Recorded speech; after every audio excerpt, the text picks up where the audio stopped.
if you're going to start out, I just answered this for a guy too. If you're going to start out working out, people go, "Oh, Rolo, what should I work on first?" Blah, blah, blah, blah, blah. All right. Oh, never skip leg day. Okay. Well, you want to work on a V taper is what you're looking for. So what does that include? That includes starting with your shoulders, working on your back. You want to get your lats going. You want to get serrats going. You want to get your abs going. You want to be able to look like a wedge, right? At the very least, because most guys look like something like this. They look like, here's what they look like. They look like this dude right here. These dudes are like average. These are average guys right here. Hold on. Let me put this in. These are average dudes. Okay. This is the average guy right here. That dude. Like when chicks say body fat or what do you say, dad bod? Is that a dad bod? I would say that's a fat guy. That guy could probably stand, like that's probably what, about 30% body fat? Maybe even more than that. That's technically overweight right there. That is technically overweight, and no amount of tattoos and no amount of facial hair and I don't care how long you grow your fucking beard, you're not going to get, it's not going to compensate for your skinny ass legs and your giant fucking belly. Simple as that. See if I can find another dude here. And these chicks are not going to win any beauty contest, but if you look at the difference between this dude, and this is what you're expected to do with this video, by the way, and compare that guy to this dude right here. There's no compare. There's absolutely no. You think 30%? I think so too. He's probably about 30% body weight. Yeah. Anything over 25% is overweight. Yeah, you're probably right. That's definitely 30. Okay. That dude right there, probably pushing 25. That dude right there doesn't even want to take his shirt off. Man bun, beard. Your beard and your man bun will not compensate for you having a bad physique. Sorry.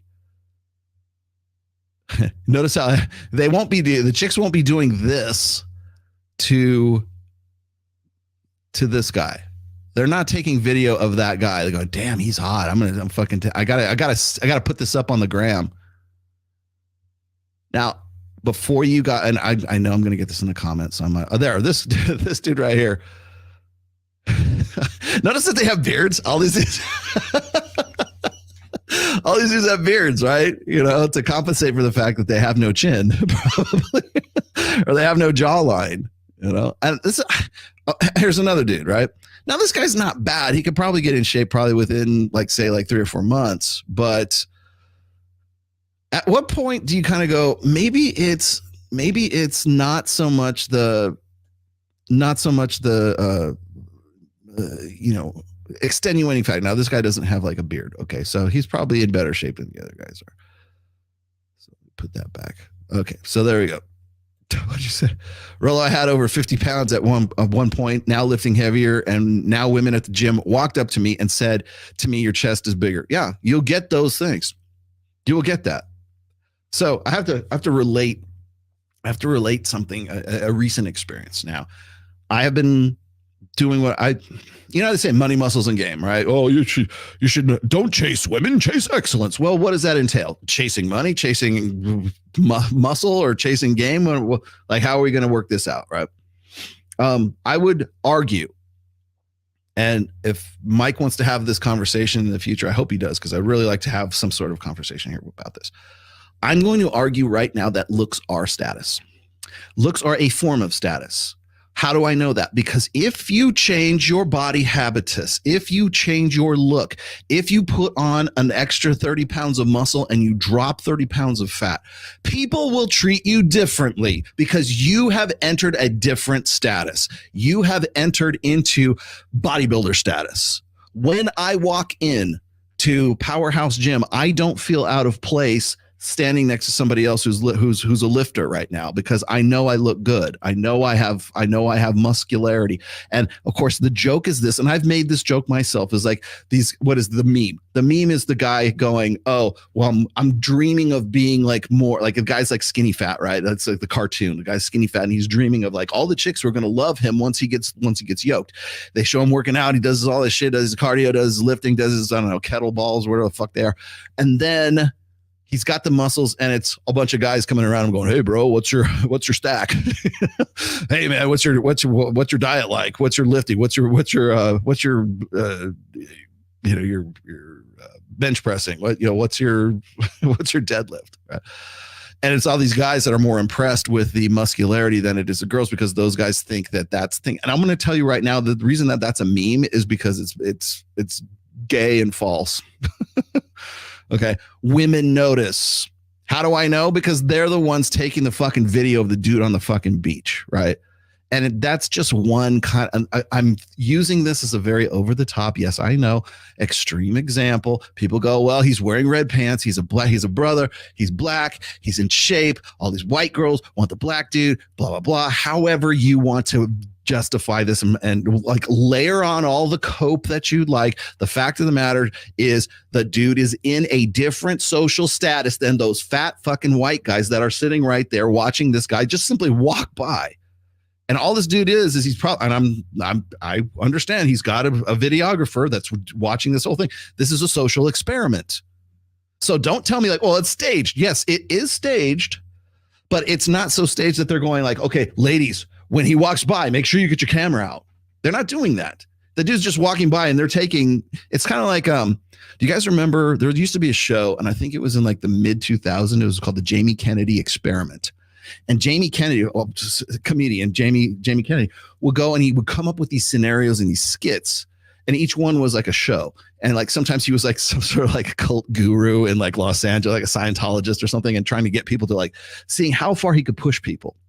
One of them was he used it was great. It was an introduction one. It was a very short skit. He takes over like some public pool or something, and there's all these chicks, and it looks like a very nice pool. It might have been Vegas, I'm not really sure, but he takes over the position of the lifeguard at the pool, and he gets on a bullhorn, and he just blows the whistle, whatever, and he goes on the bullhorn and says, okay, I need everybody to get out of the pool because I need to go take a piss. I got to take a break for a second, and nobody's allowed in the pool until I come back, okay? And then everyone, they dutifully get out of the pool. Jamie Kennedy gets down off of the stand, the lifeguard stand, goes down, walks into the pool, and he just like stands there like this, like he's pissing in the pool. And then he gets out and he goes back up again. And of course, it's a shtick, right? It's funny as hell. But the funny thing is getting the natural, unscripted, candid reaction of the audience that's watching them. Now he's doing it to get laughs, right? But like in this case, the guy, the black dude in the red pants is walking. All he's doing is walking on the beach shirtless. There's plenty of other dudes that are walking shirtless, and they're not getting. Any woman is going, oh, are the women beauty queens? Are they somebody you probably want to fuck? No, they're just average women, and that's even worse. Because it would be different if it was like a bunch of hot girls and you would say, I think it was staged, more staged than it actually is. Is it staged? It's staged to the point where the guy is walking around and he has a cameraman. That's probably the extent of it being staged. So everybody wants to say, oh, it's the evil trying to convince white guys that the black dudes are taking their women, whatever. Okay, fine. Just go jerk yourself off in the corner somewhere. But the fact of the matter is that these just unscripted, unprompted women are at the very least, they're doing the white girl overbite, right? Or they're doing they're videotaping. And what are they doing? They're taking it, probably putting it on TikTok. I would love to see if there's those women. I would wonder if you could find that video of that guy on just random women's TikTok saying, oh God, can you believe this guy? Right. And then I'm looking here on Twitter and I'm looking at the reactions and the replies and everything. And every single one of these replies is fucking cope. Every single one of them is. Oh, he's only like that because he's on gear. He's that way because, and it's like, you can go and make up whatever excuses you want. The fact is you don't look like that. You could go to the gym, you could lift, you could be that dedicated to say, oh, well, he won the genetic lottery. Maybe so, but muscles don't just jump on your body like that because of the genetic lottery. He still has to go work out. He has to have some sort of physique. You got to move your fucking body at some point. And that's the other thing I get all the time. Well, Rollo's on TRT. That's why he's all jacked. Yeah, muscles don't just fucking jump on your body because and even on gear, I mean, you're going to put on some muscle, obviously, but you're not going to get that kind of muscularity unless you're actually working out, unless you're actually doing something. And I think that's probably the thing that gets everybody else, is that it reminds them that they're not doing jack shit. And so when the guy's sitting there and he's like 30% body fat and he's looking there like going, I thought women wanted a funny, nice guy. Let me tell you something. Like I keep seeing this all the time. It's like there's actually another study. I think Rolf Dengen like just posted this about like maybe 6 or 8 months ago. It's women want a funny guy if he's good looking. The humor is most definitely an attractive quality in a man, but he's got to be good looking, or else you're never going to find out how funny that dude is. And that's why I keep saying looks are status. They create a quality of status. They create a form of status, and it's a form of status that is more difficult to achieve than anything else. You can go and win the lottery and have status of a rich guy. You can go and be a crypto genius and make a shit ton of money. And that's going to give you some sort of affluence and some sort of status. Are you ready for the responsibilities and consequences of that? Well, that depends on the individual. But one thing I can tell you right now is you only get a good body. You only get a good physique one fucking way. And that's like going and working at it and putting in the work and putting in the effort. Are there force multipliers? Yes. TRT is a force multiplier. Gear is a force multiplier. Working out every day, going to a real fucking gym, your workout partners, the people you surround yourself with, your diet, your cardio. And yes, I think cardio is necessary. And, on and on and on, right? How are you taking care of yourself? What are your supplements? What are your, it's dedication. You know how I know? Because that's all I've been doing for the last about year and a half now. So when we talk about money, muscles, and game, I said, you know what? Now that I'm on this stuff, I want to apply myself towards the muscles side of money, muscles, and game. And guess what? I get yoked. I get treated differently. I'm in a different status as a result of my effort that I put into that particular, the trifecta, right? Money, muscles, and game. Muscles. Boom. Okay. Now I'm in the muscles club. Great. Awesome. Swolo Tomasi. You guys are calling me Swolo Tomasi and have been doing so for quite some time. Thank you very much. I will own that. I don't know about the Godfather, but I'll take the Godfather, but I will definitely take Swolo Tomasi. Thank you very much. But I get that. And of course, everybody wants to shit on me for that, but I get that because I put the effort in to do that. Your looks are a form of status. So when Mike says it's all about status, it's all about pre-selection. Yes. And nothing pre-selects you quite like having a body like the dude, like the brother in this fucking video right now. There is no better form. I've said this before. There's no better form of peacocking than having a good physique. Your bulletproof game and your bank account and everything else that you have does not make you look any better when your shirt comes off. I don't care if you own the yacht that all the fucking beautiful women are dancing around in fucking thongs. If you're a fat fuck, you're a fat fuck. You can have women want to get with you as a result of those things, but they're with you for a different kind of status. Okay. You could say, well, they want me for my status. I'm famous. I have a lot going for me. I got a lot of money. I've got the two of the trifecta, right? I've got money and affluence. I usually refer to it as affluence. You've got affluence and you've got game. That might be enough for you to get laid. Sure. But what's better was to have all three. But the most pussy I've ever got in my life is when I've been my poorest, because I looked good. I had a talent. I played a character that women wanted to fuck. And that character didn't need money. That's why whenever I hear these guys saying, well, you got to get your money on point. You got to get to some point. I had game and I had something. I looked good. Didn't have to have I rented a 1-bedroom studio apartment in North Hollywood. That was my residence. Didn't have to worry about it. You can be rich. You can have affluence, but you can't make a woman want to fuck you. You can buy pussy all day long, but you cannot buy desire. You cannot buy a woman who wants to fuck you. Women aren't sucking your dick on, oh, I love your bank account. If they are, they're there for something else. That's the difference between transactional sex and validational sex. So being in good shape, and anybody who has gone from being out of shape to being in shape understands what I'm talking about, because there's a certain status that comes along with that. Because as I've said before, and I think this is another part of Reignite that I'm getting into right now. Reignite, my program Reignite, is a more holistic approach to the red pill. There are, I hate this fucking word, but there's nothing else really works.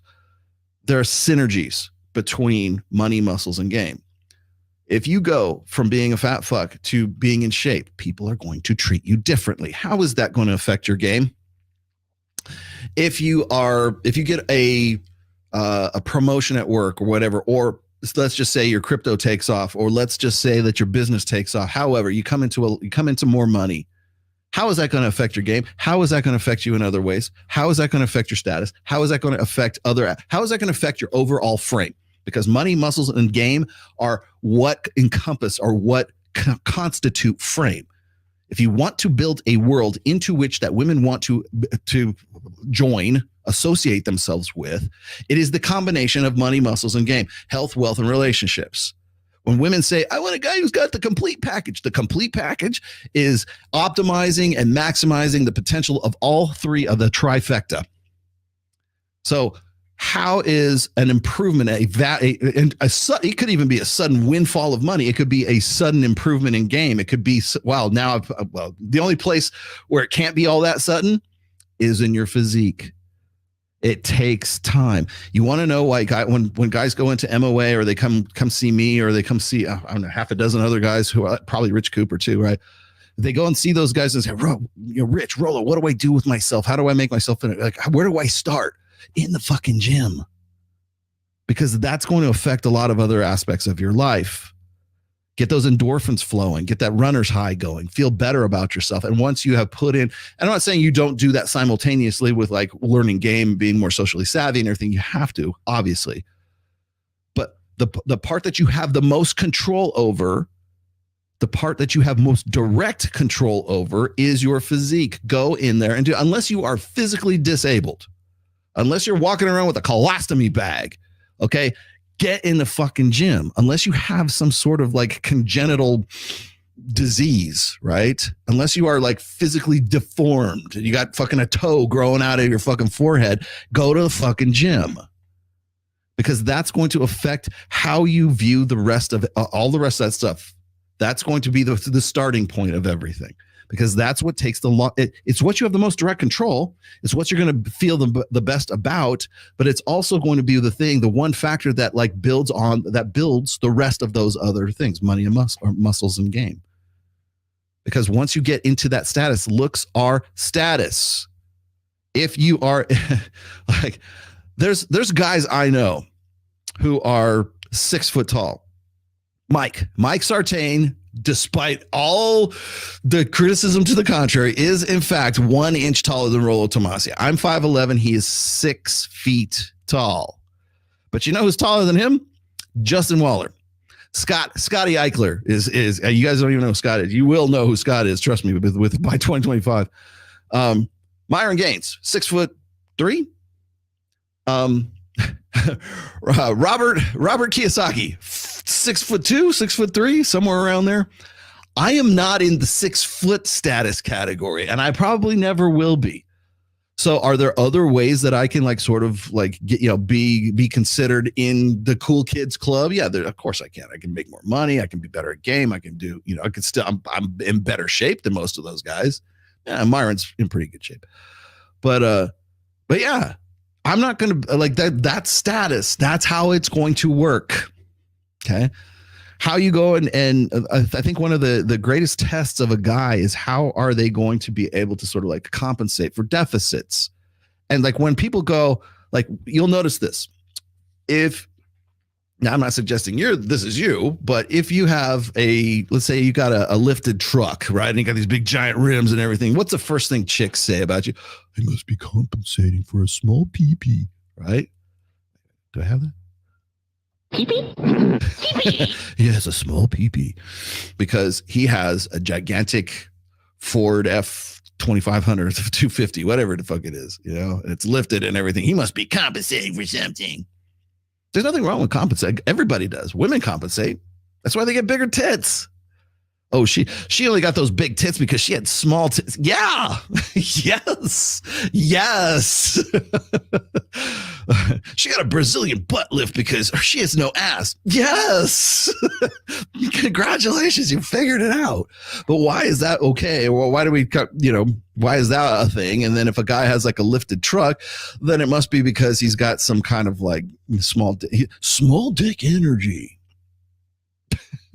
Because he's compensating. Everybody does. Everybody plays to their strengths, and they've got to find some way to sort of make up for those deficits. And there's nothing fucking wrong with that. It's okay. Oh, he's got short man's disease. Yeah, but he's more built than you. He's in better shape than you. Hide Yamagishi is the IFBB world champion from 2023. Got it in Romania too, by the way. And he's 5'9", 5'8". And he's 50 some odd years old, and he would kick your fucking ass, dude. Dude is yoked, man. He is like a pit bull. But he's not going to be in the Myron Gaines Club. he might be in the Roll Tomasi Club because Roll's a manlet. I'm 5'11". I love it how how is it that I'm a manlet at a 5'11"? Like you can't unless you're 6, unless it says 6 feet. Oh, I have to tell you. So we're like we're dressing up the apartment and the studio for Red One Studios down in Las Vegas. And one of the things I'm going to do is I'm going to install one of those like measurement things that they put on the side of the wall at like 7-Eleven or like a convenience store. So if like somebody rips off the store, they know how tall the perpetrator is. I'm going to get one of those so I can like, okay, everybody needs to stand next to this so we can say, okay, Mike is actually 6 foot tall, Rolo's 5'11", and Kyle's 4'2". He's actually not. So yeah, 5'11" is king of the manlets. Thank you very much. Okay, I got to get to some of these before I get too far behind.